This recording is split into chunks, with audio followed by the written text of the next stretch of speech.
We have some more NHL waiver news today, plus we finally know who the mystery winger that Elliot Friedman's been referring to that he believes the Leafs will want to add before the deadline. We also have some other trade rumors concerning teams like the Ottawa Senators, Nashville Predators, Pittsburgh Penguins, and the Anaheim Ducks. We'll discuss all the latest news coming up next.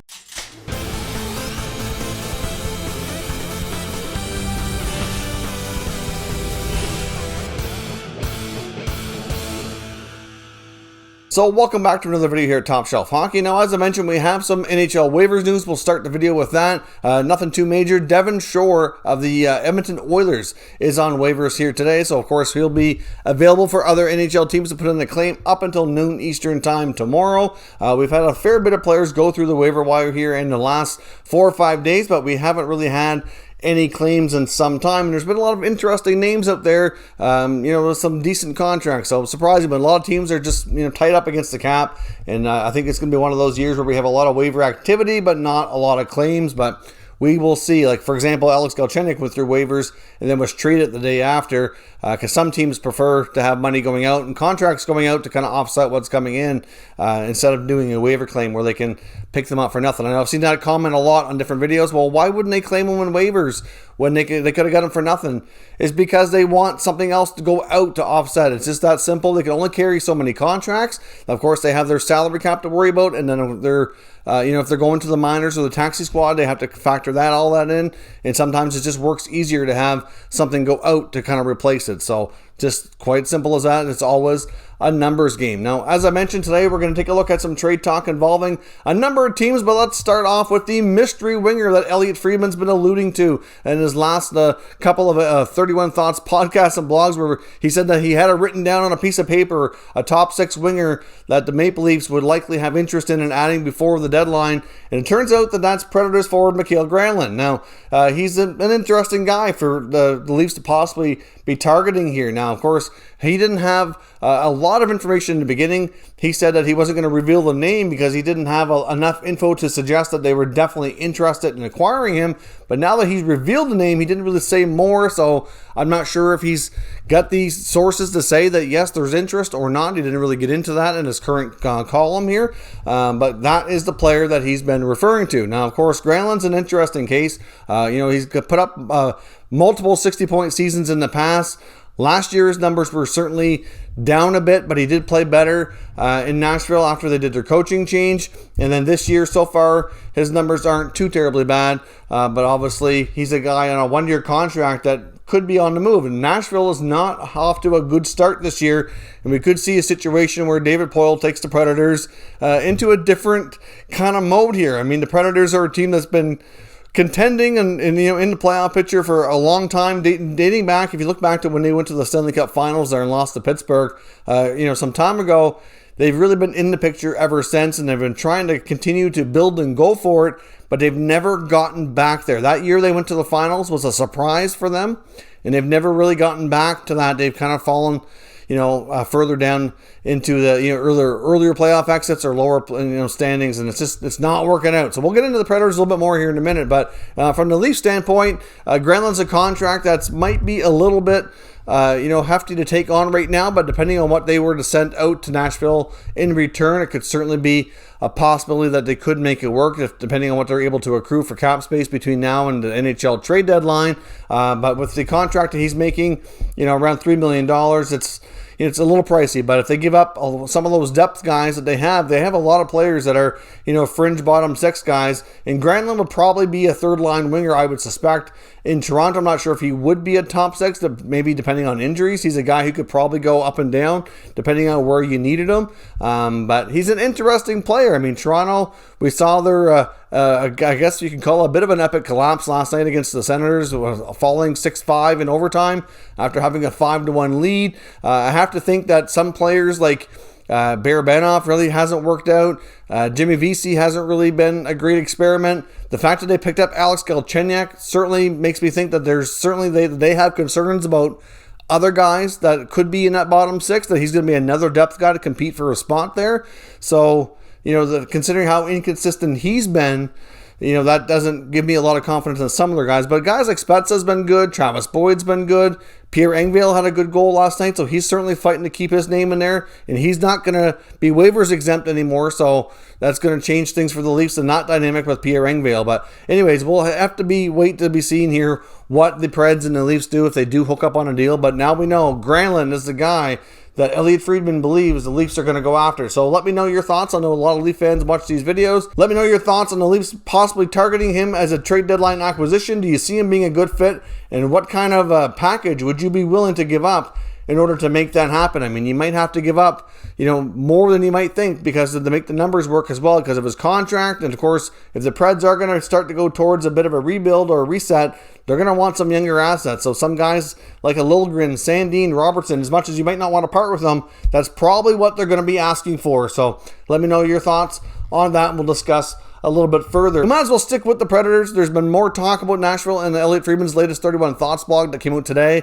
And he kind of indicates that the Nashville Predators, dating back to the offseason, were actually kind of quietly shopping guys like Ryan Johansson and Matt Duchene. They're both paid as number one centers at $8 million a season, and neither one has really lived up to the task at all. I mean, Johansson's been a decent player for them, but he's really never lived up to that $8 million ticket.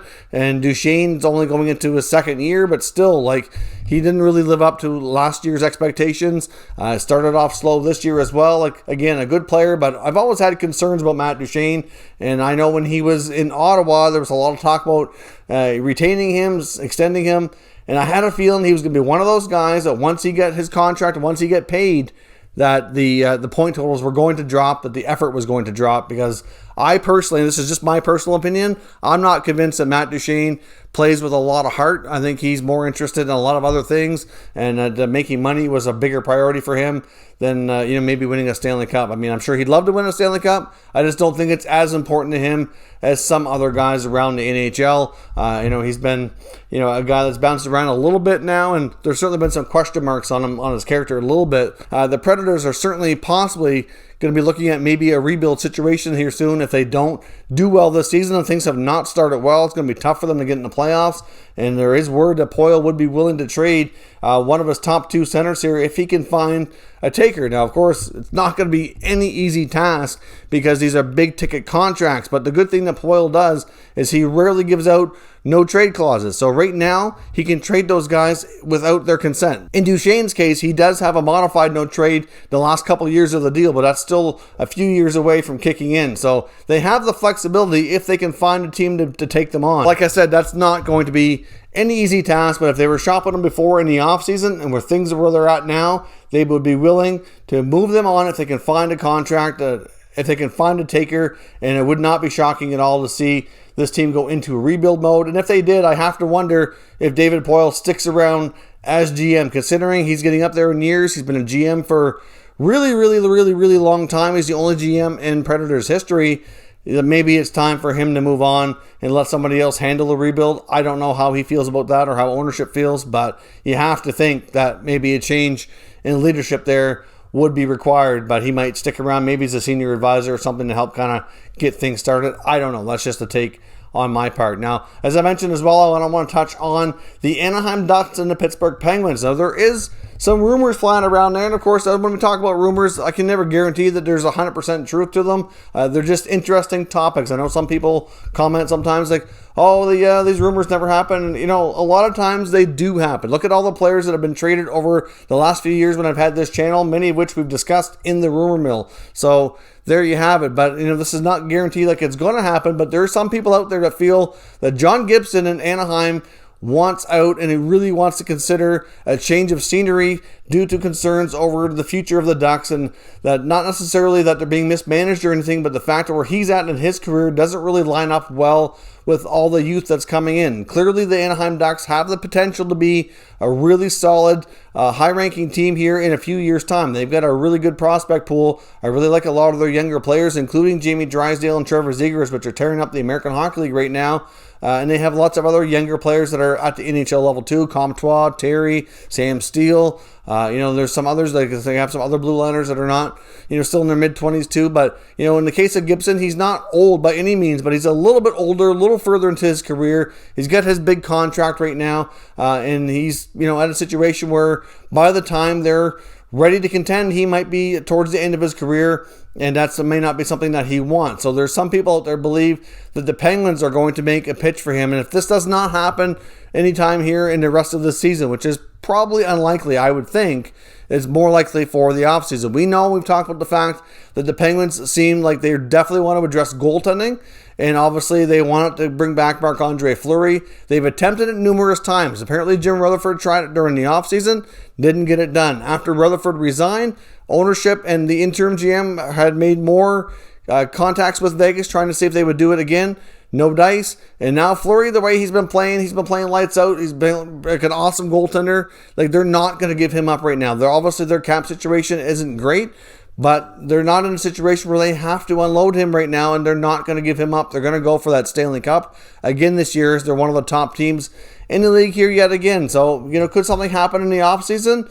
Maybe, but up until that point, there's no guarantee that it's going to. So many feel that the Penguins could kind of shift focus here and maybe see about bringing in a guy like John Gibson. But it's going to be a big contract for Pittsburgh to take on. If they did make the deal, they'd probably have to give up Tristan Jarry. You're probably looking at John Marino as being a high on the list of for them to ask as well. And you're probably looking at a third piece in there as well to kind of make the money work. So we will see. It's still early. I'm not sure if the Penguins are really going to pursue this. And we don't know 100% that Gibson definitely wants out.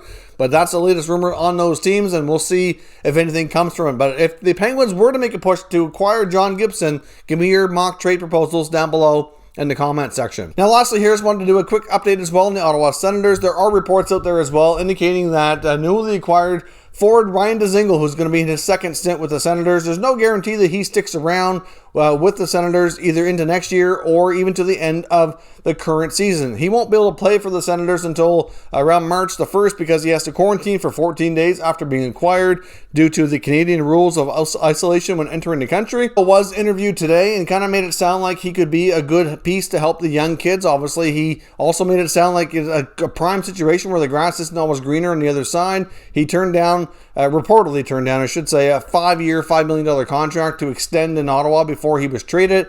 Went to Columbus, things didn't really work out, didn't do the best, seemed to not really gel well with John Tortorella. Go to Carolina, signs a 2-year contract, and he didn't get the playing time or the role he thought he was able to play or that he really deserved, and his numbers are not great because of it. And now he's looking for a fresh start. He seemed to be relatively happy to go back to the Sens, even though majority of the teammates he had when he was last there are no longer there. He would know some of the younger guys that are getting bigger roles now because they would have been just beginning their careers with Ottawa when he left. But it's a situation where if he plays well, given where they are with their roster, they very well could flip him again before the deadline. Some Sens fans are happy to see Dzingel return, maybe hoping he sticks around, and there is a possibility that could happen. If he plays well enough, maybe they do talk to him about extending. I know as much as they were, reportedly offered him $5 million, they're much happier to have him now a little over $3 million. And depending on how this contract goes, does he stick around? Maybe they get him even cheaper if they want him to stay. I mean, they've had issues with some of the other veteran guys, kind of being what they were hoping for. Maybe Dzingel could stick around and be a better version of that. Obviously they moved on from Paquette. They moved on from Galchenyuk. There's word that they're going to move on from Stepan. And Nisimov likely doesn't come back next year. He's done.